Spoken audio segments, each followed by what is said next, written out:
For my daughter's 6th birthday, my in-laws sent her a cute brown teddy bear as a gift. She looked happy at first, then froze. "Mommy, what is it?" I looked closer and went pale. I didn't shout. I took action. 3 days later, police were at their door. Mia's 6th birthday was supposed to be simple. Cupcakes, paper hats, 3 little girls shrieking in my living room like tiny opera singers who'd been raised entirely on glitter and spite. The problem with simple is that it requires your life to also be simple, and mine very much was not. I was in the middle of divorcing Adam. The paperwork was floating around like a bad smell. The tension was everywhere and nowhere, which is a fun way to live when you're trying to keep a 6-year-old from noticing her world is being rearranged. So I tried to compensate. I went full birthday mom. I put up streamers. I made goodie bags. I baked cupcakes from scratch instead of doing the normal person thing and buying them from a grocery store bakery that employs professionals and probably has a health certificate. I even invited parents to stay. I don't know why I did that. Maybe guilt. Maybe self-harm. Maybe I wanted witnesses in case I snapped and started eating frosting directly out of the piping bag with my hands. I did. The witnesses were polite.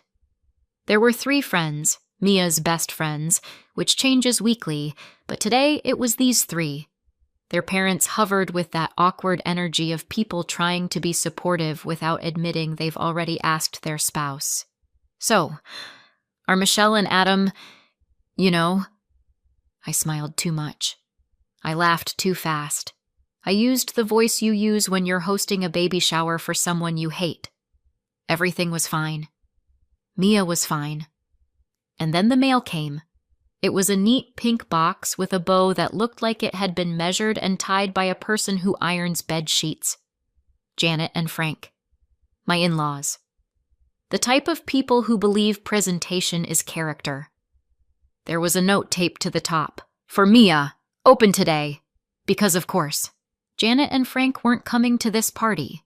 Mia was having another birthday with Adam a few days later. Her dad's birthday, as Mia called it, like Adam was the one turning 6 and not just the one who would probably show up late and then blame traffic for the concept of time. But Janet and Frank wanted their gift opened now, so we added it to the pile. Kids opening presents together is chaos in a pure form, like a natural disaster with better wrapping paper. Mia ripped through a bag of stickers, squealed at a sparkly water bottle, and held up a plastic unicorn as if she'd discovered fire. Then she grabbed the pink box. "This one is from Grandma and Grandpa," she sang, like announcing a new character in a play. She opened it carefully, because Janet taught her to be gentle, which sounds sweet until you realize gentle is just Janet's word for obedient. Inside was a brown teddy bear with a little heart stitched on its chest. Mia's whole face lit up. She loved stuffed animals. She loved anything soft and loyal and silent. Honestly, same. "Oh my gosh," she whispered, hugging it like it had rescued her from a burning building. The other girls crowded around. "Oh, it's so cute. I want one." One of the dads, nice guy, vague name, probably Steve, said, "That bear is going to be her best friend." I laughed, because that's what you do when people say normal things at normal parties. Mia carried the bear off to play, and the house went back to its usual birthday roar. Kids running, parents sipping coffee like it was medication, paper plates stacking up, frosting appearing in places frosting should never be. At the time, it really did feel normal. Not peaceful, not calm, but normal. And that's the thing about normal. You don't realize it's the last time until it's already gone. About 20 minutes later, Mia appeared in the doorway of the living room, teddy bear in one arm, her little brow pinched the way it gets when she's trying to do math. "Mommy!" she called. I turned, still mid-smile, because I was performing "I'm fine" like it was my full-time job. She stepped closer. She wasn't crying. She wasn't upset. Just confused. Then she held up the teddy bear. There was a small opening near one of the seams, like a zipper hidden under fur. The kind you don't notice unless you're the kind of child who believes every object is a mystery waiting to be solved. "Mia, what did you—" She squeezed the bear's side and looked up at me. "Mommy," she said very quietly. "What is it?" Her voice did something to me, like a hand reaching inside my chest. I went still. I leaned in, and my skin went cold, because inside the bear, just barely visible through the opened seam, was something that definitely wasn't stuffing, something hard, something not meant for a child's toy. My stomach dropped so fast I felt it in my knees. My first instinct was to react the way my body wanted to react, to shout, to demand, to call Janet and Frank and ask them what kind of deranged little game they thought this was. But there were 3 little girls behind Mia. There were parents in my living room, there was a birthday cake with candles waiting to be lit, and there was Mia's face, looking at me like I was the final answer. So I swallowed it. I made my voice soft. "Oh," I said, like she'd just shown me a loose button. "Let me see it for a second, sweetheart." Mia hesitated. "Is it broken?" "No," I lied. "I just want to check something." I took the teddy bear from her hands gently, so gently, like I was holding a bomb. "Go play," I said. "I'll bring it right back." Mia nodded, because Mia is a good kid, because Mia trusts me, because Mia had no idea she'd just handed me the beginning of the end. I walked down the hallway without rushing, because rushing would have made the parents look up. And I didn't want questions. Not yet. I stepped into my bedroom, the room Adam and I used to share before the divorce, turned it into neutral territory, and shut the door. My hands were shaking before I even realized I'd started breathing differently. I sat on the edge of the bed with the bear in my lap. I stared at that seam. I stared at the hard shape inside. And I realized something very clearly. Whatever this was, it wasn't an accident. This bear wasn't just a gift. It was a message. My heart thudded once, heavy and slow. I opened the seam a little more. Looked. Checked. Adjusted the bear in my hands so the light hit the inside. My breath went thin. My face went pale.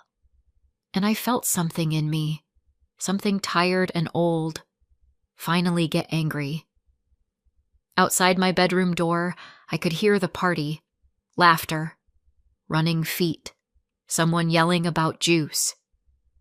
In my lap, a brown teddy bear sat like it was innocent. It wasn't. I didn't cry. I didn't scream. I didn't call anyone. I did the only thing I could do. I closed the seam, smoothed the fur, stood up.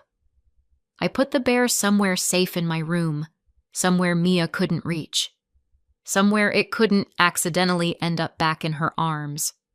Then I looked in the mirror and practiced my smile like I was rehearsing for a play, because I still had a birthday party to finish, and I wasn't ready, yet, to let anyone see what had just changed.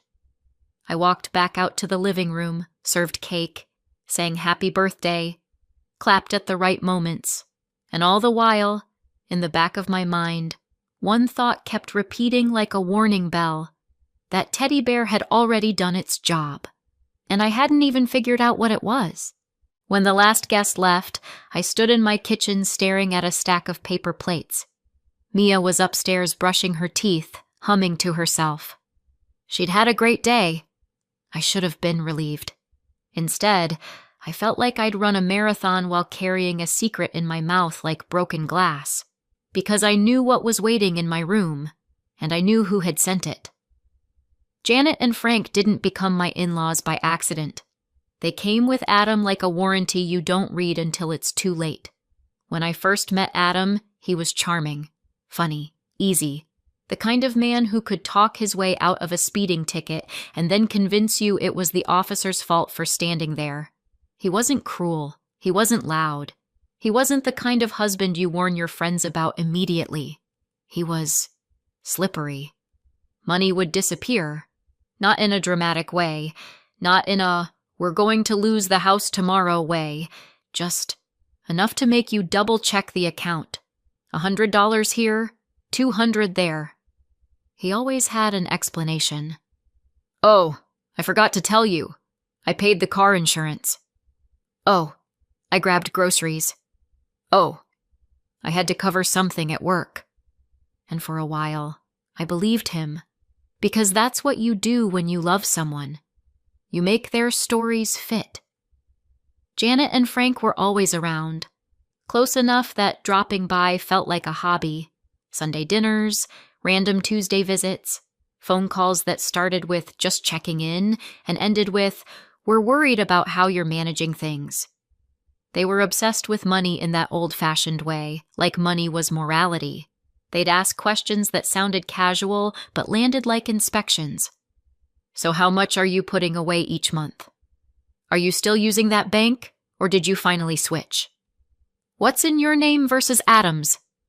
If I hesitated, Janet would tilt her head and smile like I was a child hiding a report card, and Adam never stopped it.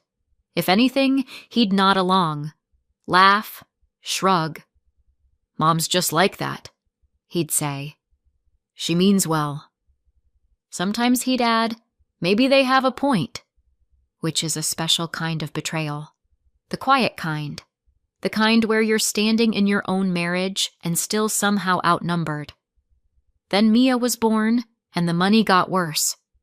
Not because babies are expensive, they are, but because Adam started panicking about money like it was a personal insult. He'd get restless, irritable, secretive. He started staying out late with friends. He started taking calls in the garage. I found online transactions that didn't make sense. Withdrawals at weird times, payments I couldn't match to anything in our lives. When I asked, he'd get defensive. Why are you tracking me? I'm not tracking you. I'm trying to understand why rent is due and the account is bleeding. He always turned it into a fight about my tone, my timing, my trust issues. And I'll be honest, my trust issues weren't imaginary. They were built. Slowly. Brick by brick. It took me longer than it should have to name it. Gambling. Not just a few bets with friends. Not just a game night.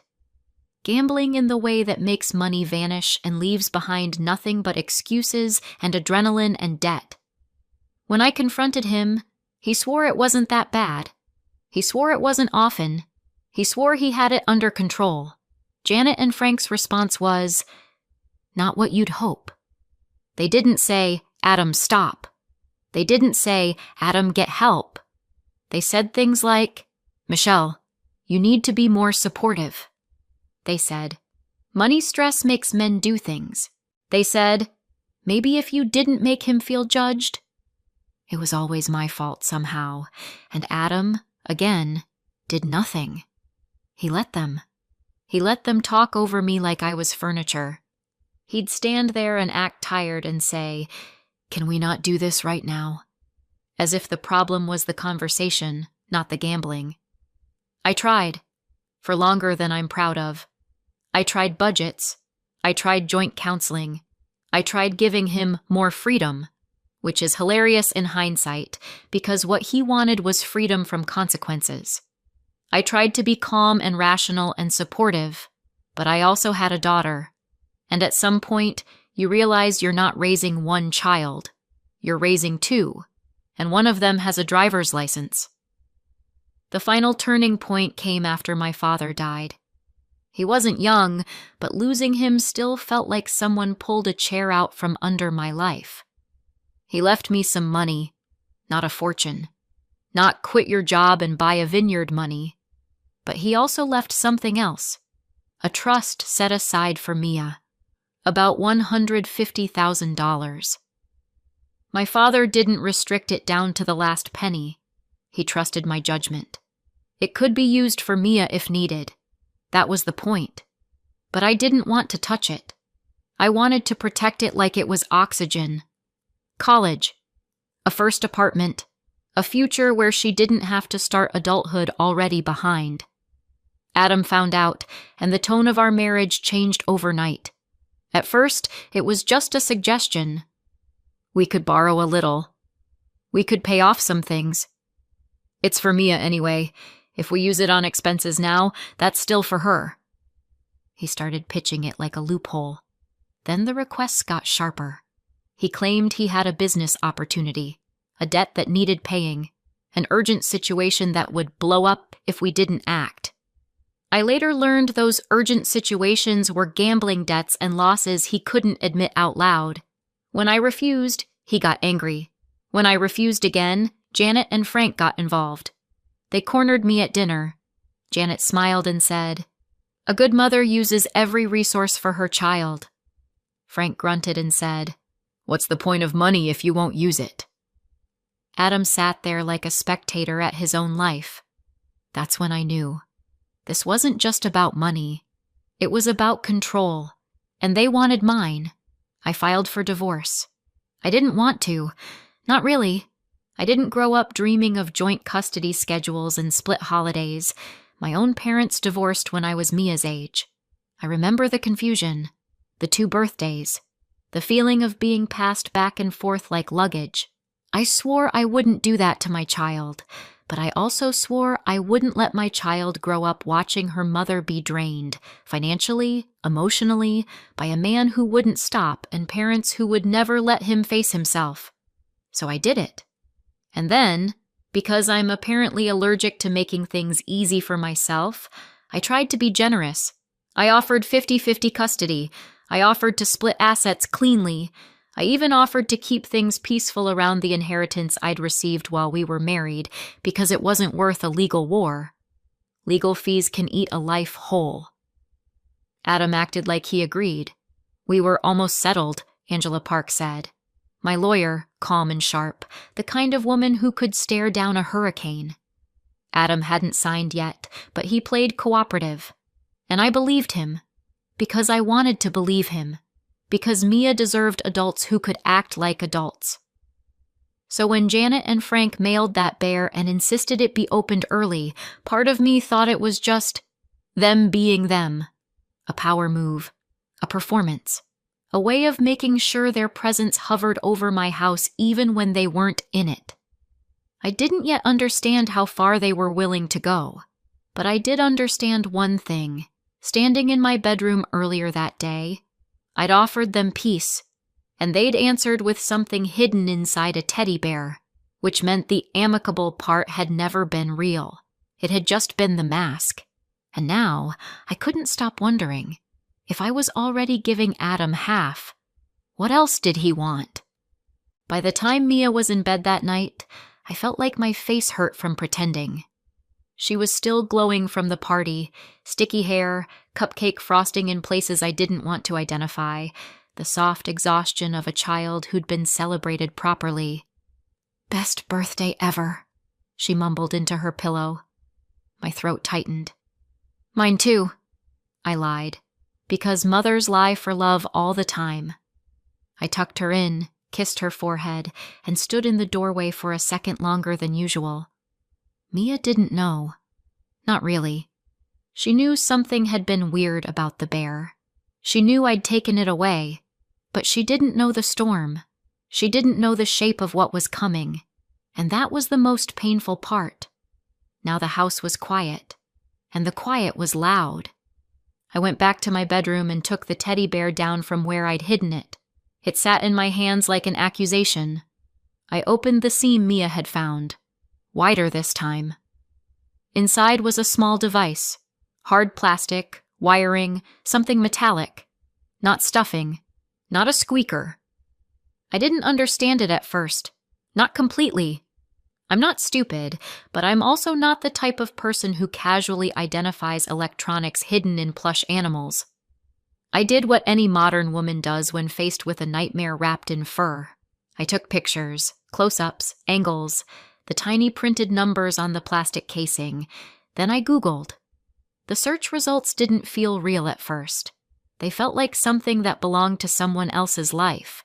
But piece by piece, it came together. A recording component. A location tracker. So they were trying to spy on us. But why? What did they want? What did Adam want? My hands went cold all over again. I sat on the edge of my bed and stared at the bear, thinking about how many times Mia had hugged it, how many times she'd pressed her cheek against it like it was safe, how many times Janet had kissed her and called her sweet girl while smiling at me like I was failing a test. I didn't cry. I didn't shout. I didn't even call Adam right away because I already knew what that call would be. He'd deny it. He'd say I was paranoid. He'd say I was spiraling. And then he'd report back to them, and they'd adjust. No, if they were playing games, I wasn't going to announce my moves. I put the bear back together as best I could, like I hadn't seen anything. Then I placed it in a sealed bag, tucked it away. Then I sat there in the dark thinking one simple thought. Adam is good with tech. Janet and Frank are good with guilt and control and casserole dishes. But tech? Adam. The next morning, I called Angela Park. I didn't even try to sound casual. I need to see you, I said. Angela didn't ask why. She just gave me a time. Her office smelled like clean paper and stress. I sat across from her desk and slid my phone forward. I took photos, I said, of a device, inside Mia's birthday gift. Angela's face didn't change much, but her eyes sharpened. She studied the pictures, zoomed in, zoomed out. Then she looked up at me. Michelle, she said, very calmly, this is serious. I know, I said. That's why I'm here. Angela set the phone down gently, like it might bite her. Before we talk about the device, she said, I need to tell you something. My stomach tightened. She opened a file, my file, and pointed to a page. Adam rejected the 50-50, she said. I blinked. What? He rejected the custody proposal, Angela repeated. He wants full custody. My mouth went dry. That doesn't make sense, I said. He said I know what he said, Angela cut in, still calm. I know what he presented to you, but in the paperwork, he's alleging you're unstable. My heart started pounding in my ears. He's calling me unstable? Angela nodded. And he's requesting that the court place him in control of decisions involving Mia's finances and care. There it was. The click. The reason. It wasn't about Mia. Not really. Because if it were about Mia, 50-50 custody would have been enough. But full custody meant control. Full custody meant access. Full custody meant a pathway to the only real money in this entire mess. Mia's trust fund. I sat there, hands clenched in my lap, and I felt something in me shift, something that had been trying to stay polite for months. I'd offered him fairness. I'd offered him peace, and he'd answered by trying to wiretap my home and take my child. Angela leaned forward. Do you have evidence of his gambling? Yes, I said immediately. Texts, bank statements, messages where he asked me to use the trust money. Good, she said. We're going to need it. She tapped my phone again. And this device. We need to treat it properly. You should file a police report. The device itself becomes evidence. Any forensic results take time, but the fact it exists is powerful. I nodded because my body was operating on something older than fear now. Strategy. Protection. War. Angela watched me for a second. You offered him an uncontested path, she said quietly. He chose conflict. I felt my jaw tighten. Then he's going to learn what conflict looks like, I said. Angela didn't smile, but her voice held approval. That's the correct response. I left her office with a list of things to gather, copies to print, accounts to document. And I left with something else too. Clarity. Adam hadn't been playing fair. He'd been playing for keeps. And now, so was I. A few days later, it was time for Mia's second birthday. The one with Adam. The one with Janet and Frank hovering in the background like they'd never done anything wrong in their lives.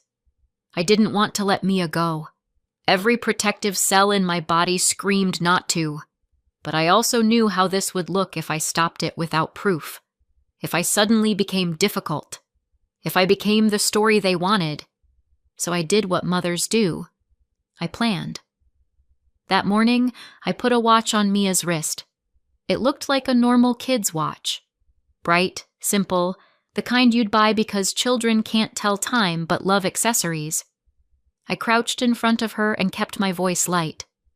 "If you feel scared," I said, brushing hair out of her face, "press this button."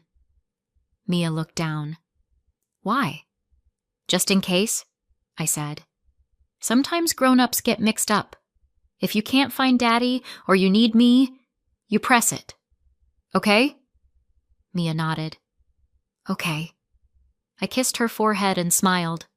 My smile didn't reach my bones. Adam came to pick her up. He stood on my porch like a man who had rehearsed being harmless. "Hey," he said, as if we were just two friendly co-parents who'd accidentally ended up divorcing because of scheduling conflicts. "Hey," I said back. Mia ran to him. He lifted her up and spun her once like a normal dad. I watched his hands. I watched his face. I watched everything. He handed me a slip of paper with an address, pickup instructions. "We'll drop her here," he said. "Same time." "Text me when you're leaving," I said. "Sure," Adam said easily. And then they were gone. The hours crawled. I tried to be normal. I cleaned. I did laundry. I stared at my phone too much. I checked the time. Checked it again. Then again, because anxiety is just your brain hitting refresh like it's going to load new information. When it was time to pick Mia up, I drove to the address Adam had given me. It was a building. Not a house. Not a backyard full of balloons. Not anything that screamed children's party. Just a place. I pulled into the lot and sat for a second looking around. No cars I recognized. No music. No kids. No decorations. No signs. Maybe it was inside. Maybe there was a back entrance. Maybe I was early. I got out and walked around, checked the address on my phone, looked at the doors, tried to find something that made it make sense. Nothing. I checked the time. I checked my messages. I called Adam. No answer. I called again. Nothing. I texted, "I'm here. Where are you?" No reply. At first, I blamed myself. Maybe I had the wrong building. Maybe I misread the number. Maybe I was on the wrong side. I walked the perimeter like a lost tourist. Then I tried to calm myself. Maybe they were late. Maybe they'd gotten stuck. Maybe they were 5 minutes away with Mia in the car singing happy birthday to herself. I waited. I scanned the street. I called again. Still nothing. And slowly, painfully, the rationalizations fell away, and fear stepped forward. Because when your child is missing, your body knows it before your mind allows the words. Then my phone buzzed. An alert. Not a message. Not a call. An SOS. My hands went numb. I opened it and saw the location ping. Mia. At Janet and Frank's house. My stomach dropped so hard I thought I might throw up. I didn't. I moved. I got in the car and drove. Fast but focused, because panic driving is how people end up dead, and I needed to stay alive long enough to get my child. As I drove, I called the police. "My daughter's 6, I said, voice tight, not dramatic, just factual. I received an SOS alert from her watch. I went to the pickup point I was given and she wasn't there. I can't reach her father. I have her GPS location. Please send someone to check." The dispatcher asked questions. I answered them. My voice sounded like someone else's, like I'd become a woman made of pure checklist. I gave the address. I kept driving. When I turned onto Janet and Frank's street 5 minutes later, I saw a patrol car already there. My heart seized with relief and fury all at once. I pulled up and ran to the door. Before I could knock, it opened, and Mia burst out like she'd been held underwater. She ran straight into my arms and wrapped herself around me so tight her little fingers hurt. I held her and breathed her in. Warm hair, shampoo, the smell of a child who should never be used as a weapon. "Mia," I whispered. "I'm here. I'm right here." She pulled back just enough to look at me, eyes wet and confused. "Grandma said you didn't come," she choked out. "She said you abandoned me." My throat closed. "I did come," I said immediately. "I was there. I was looking for you." Mia's face crumpled like she was trying to hold two truths at once and didn't know which one to trust. Behind her, Janet appeared in the doorway with her hands clasped like she was hosting a Bible study. "Oh, Michelle," she said, voice sweet. "This was all a misunderstanding." Frank stood behind her, arms crossed, looking irritated, like my missing child was an inconvenience to his evening. An officer stepped closer and asked a few basic questions. Calm voice, neutral posture, the practiced tone of someone who's seen every version of family chaos. Mia sniffled and said, "I got scared. Mommy didn't come." My chest tightened. Because of course she said that. She was 6. She'd been told it. She'd believed it. She'd pressed the button because she was scared, and kids don't know what else to do when they think they've been left. Janet murmured, "She's been so emotional lately." I looked at her, really looked, and I saw the same smile she'd worn at Sunday dinners when she'd asked me about my bank account like it was her business. I didn't argue on the porch. I didn't explain. I didn't give them the fight they wanted. I lifted Mia into my arms and said, "We're going home." Janet opened her mouth like she was going to protest, but the officer's presence made her pause. Frank looked like he wanted to say something, but he didn't. Adam was nowhere in sight, which honestly felt like the most Adam thing possible. I buckled Mia into the car and drove home shaking with contained rage. Once we were inside, I made hot chocolate. Not because hot chocolate fixes trauma, but because it gives small hands something warm to hold, and sometimes that's the first step back to safety. I sat with Mia on the couch until her breathing slowed. "I didn't abandon you," I told her quietly. "Never." Mia nodded, exhausted. She leaned against me like a baby, even though she was 6 and determined to be big. Later, when she was asleep, I went to my room and opened the watch app.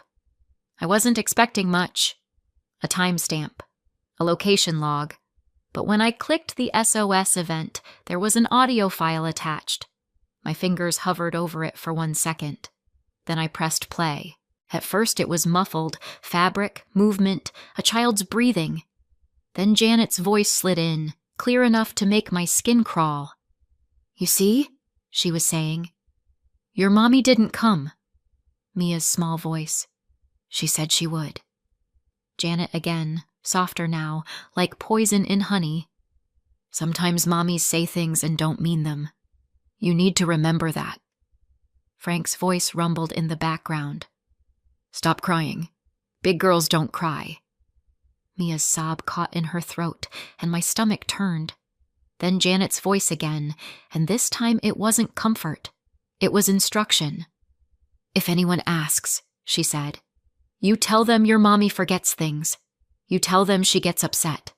You tell them she isn't stable." I stopped breathing. Mia whimpered, and Janet kept going. You don't have to like saying it, Janet murmured, but it's important. Daddy needs help. We need help. And your mommy, well, your mommy can't take care of you the way we can. The recording continued. More coaching, more shaping, more deliberate, sickening adult hands trying to sculpt my child's reality. This wasn't a mistake. This was a plan. I saved the file, backed it up, sent it to Angela Park. Then I sat on the edge of my bed and stared into the dark, listening to the quiet house and thinking one cold, steady thought. They wanted proof. Now they'd given it to me, and they were going to regret every second of it. Months later, we had the hearing. By then, it wasn't one incident. It was a pattern. A teddy bear with a recorder and tracker inside it, sent by Janet and Frank, handled by Adam. A police report. A forensic result tying Adam to the device. And Mia's SOS recording. My 6-year-old's voice trembling while adults coached her like she was a witness they could rewrite. It wasn't, he said, she said, anymore. It was their voices, their choices, their fingerprints. The judge didn't need me to be dramatic. I didn't have to perform pain or prove I was the better parent in some inspirational speech. I just had to tell the truth and hand over the evidence. I got full custody. Adam got supervised visitation. On paper, it was structured. In reality, he barely used it. Every other week if he felt like it, sometimes less. Sometimes he'd cancel last minute, like fatherhood was an optional subscription.